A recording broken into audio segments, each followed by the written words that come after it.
நம்ம இன்னைக்கு எதை பத்தி பார்க்க போறோம்னு கெஸ் பண்ணுங்க. ஆமா, கரெக்ட்.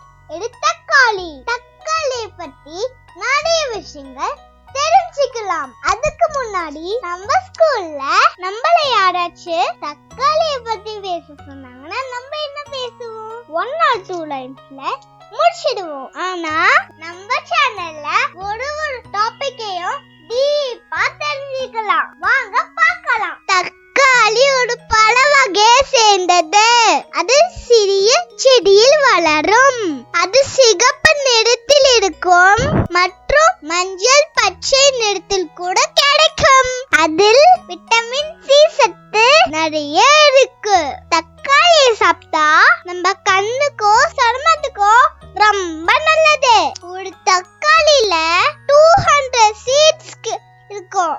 அது மட்டும் இல்லாம தக்காளியில 95% வாட்டர் தான் இருக்கும். தக்காளியில நம்ம சாஸ் செய்யலாம். ஃப்ரெண்ட்ஸ், உங்களுக்கு தெரியுமா நம்ம வீட்ல அம்மா தக்காளியை சேர்த்துதான் நிறைய வகையான சாப்பாடு செய்றாங்க. ரொம்பவே டேஸ்டியாவும் எம்மியாவும் இருக்கும். இன்னைக்கு இந்த தக்காளியை பத்தியான விஷயங்கள் ரொம்ப யூஸ்ஃபுல்லா இருந்திருக்கும்னு நினைக்கிறேன். பிடிச்சிருந்தா லைக் பண்ணுங்க, ஷேர் பண்ணுங்க, மறக்காம சப்ஸ்கிரைப் பண்ணிடுங்க. நெக்ஸ்ட் வீடியோல பார்க்கலாம்.